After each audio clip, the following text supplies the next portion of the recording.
चुनाव बाद जो भी हिंसा होती है वो कहीं से भी जायज नहीं है और इस बात को कतई जायज नहीं ठहराया जा सकता। ठीक है, इनसे हमारा वैचारिक मतभेद है और वो रहेगा, लेकिन चुनाव संपन्न हुआ, हम उस चुनाव की प्रक्रिया पर सवाल तो उठाएंगे। जो 27 लाख लोगों का मतदान नहीं हो पाया, हम उस पर सवाल उठाएंगे। सुप्रीम कोर्ट ने कहा था कि अगर जीत का अंतर और जो लोग वोट काटे गए वो बराबर होते हैं तो फिर उस पर एक विचार किया जाएगा। ये सुप्रीम कोर्ट का वर्डिक्ट है, तो हम उस पर बात करेंगे। लेकिन ना तो हिंसा कबूल है और न ही ये बात मैं कबूल कर सकता हूं कि चुनाव अगर हम हार गए तो स्वेच्छा से आपको वहां से हट जाना चाहिए। जिसने चुनाव जीता है हम उसको गद्दी सौंपे। लेकिन इस बीच एक बड़ी बात हो रही है बंगाल के अंदर, वहां पर केंद्रीय बल तैनात है। अभी बंगाल जो है वो चुनाव आयोग के अधीन है, वहां का प्रशासन शासन चुनाव आयोग देख रहा है और वहां इस कदर हिंसा, मरता कौन है किधर से है सवाल इस बात का नहीं है। मरते बंगाल के लोग हैं और पहले से आपने दिखाया है ये रक्त चरित्र बंगाल का पहले से रहा है। तो पहली बात तो गुजारिश की आप सड़कों पे ना आए, आप बुलडोजर लेकर के किसी पार्टी के झंडे के तहत जाके किसी का ऑफिस ना तोड़े। इस ढंग की बातें नहीं कबूल होंगी लोकतंत्र में। लेकिन साथ में यह भी कि जो सत्ता में हैं, जो सत्ता नहीं छोड़ रहे हैं, उनसे भी मेरी रिक्वेस्ट है कि आप लोकतांत्रिक प्रक्रिया के द्वारा, संविधान है इस देश में और इस देश का संविधान इतना सुदृढ़ और संपन्न है कि यह संविधान हमें यह अधिकार देता है कि हम संविधान, अरे शांत हो जाओ, अरे शांत हो जाओ। वो कोई दिक्कत नहीं, वो ये है कि कैमरा घूम जाए उधर। कैमरा नहीं घूम पाएगा आज, कुछ ज्यादा चला है क्या? तुम्हारी तरफ कैमरा नहीं आ पाएगा, आदत खराब हो गई तुम लोग की।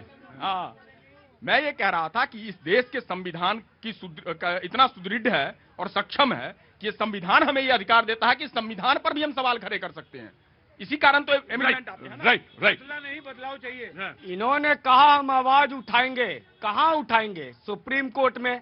आज 3 दिन से एक अपील सुप्रीम कोर्ट गया है क्या? नहीं गया है। केवल माहौल बना करके ताकि हिंसा को बढ़ावा दिया जा सके। जिनको हत्या हुई है, जिनका वो कौन थे समझिए वो दृश्य, जब 4 घंटा ममता बनर्जी बैठी थी, सामने में, ठीक सामने में कुर्सी पे जो बैठे थे उनकी हत्या हुई है। आंखों में तब से खटक रहे थे, ये बात भी आना चाहिए सामने। आज देखिए 1960 का आपने जिक्र किया, उसी हिंसा के बाद नक्सली पैदा लिया। क्यों? क्योंकि कहा गया कि यह चुनाव गड़बड़ हुआ है। कश्मीर में आतंकवाद की शुरुआत इसी समय हुई क्योंकि यह गवर्नर गलत कर रहा है, केंद्र सरकार गलत कर रही है। पिछले 10 वर्षों से पूरा सुनियोजित साजिश के तहत ये वोट चोरी करके इसलिए किया जा रहा है ताकि जो असामाजिक तत्व है उसको रोजगार मिले और ऐसी हत्याएं होते रहे और पूरे देश के लोकतंत्र को कुचले, ताकि ट्रंप को यूनुस खान को यहां पे बिठा सके। जैसे श्रीलंका के सरकार को गिराया गया, जैसे नेपाल में लोकतंत्र को गिराया गया, वैसे ही यहां भारत में गिराया जाए, ये षड्यंत्र है। राइट। जी चिराग सेठी जी, मैं आ जाऊंगा, सबको दे दूंगा एक एक राउंड, उसके बाद डिबेट। जी देखिए, सबसे पहले तो ज्ञानेश कुमार जी को शुभकामनाएं। बंगाल का चुनाव दिल्ली के बाद उन्होंने जितवा दिया। आज बात सिर्फ इतनी नहीं है कि एक मुख्यमंत्री बोल रही है मुझे पीटा गया, तो उसकी सीसीटीवी फुटेज निकालने में क्या दिक्कत है? आप निकाल दीजिए ना। आप बताइए, अगर हिंसा हुई है ममता दीदी के खिलाफ भी तो वो दिखा दीजिए ना। दिखा क्यों नहीं पा रहे हैं? 27 लाख वोट काट दिए गए।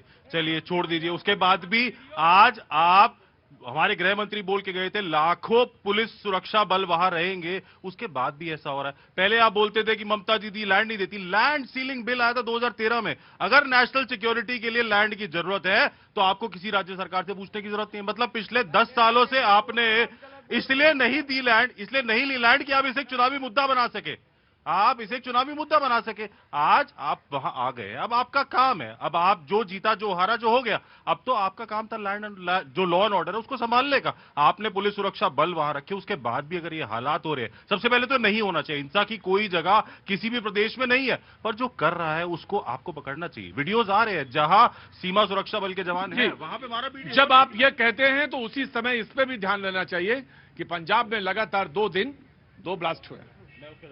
नहीं, जवाब तो आप सब देंगे, सारे जवाब आप ही देंगे।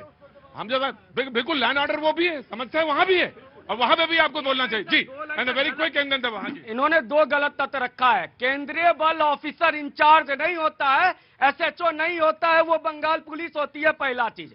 दूसरा आयोग के पास है वहां और वो चुनाव आयोग के बाद होता है। लेकिन केंद्रीय बल से आपको ये जो गृह मंत्रालय पे आ रहे हैं, यही इनका षड्यंत्र है कि फिर वो सत्ता में आकर के बीजेपी को टरा दो। 2021 में तय हुआ, इन्होंने कहा बीजेपी की करनी पे मर रहे हैं उनके लोग। ये इनका स्टेटमेंट है ट्विटर पे। राइट 15 मार्च से चुनाव आचार संहिता लागू है और आज चुनाव आचार संहिता समाप्त हुआ है। मॉडल कोड ऑफ कंडक्ट अभी से कुछ देर पहले ही चुनाव आयोग ने समाप्त किया है। तो फिर सवाल देखिए, मैं तो कह रहा हूं कि चुनाव आयोग ने बड़े अच्छे ढंग से चुनाव करा रही थी, शांतिपूर्ण प्रक्रिया से चुनाव संपन्न हो रहा था। अभी आप भूमिका में बता रहे थे कि 1960 के दशक से रक्त चरित्र वाली स्थिति हम लोगों ने देखी थी, लेकिन प्रथम चरण के चुनाव काफी हद तक शांतिपूर्ण ढंग से संपन्न हुए।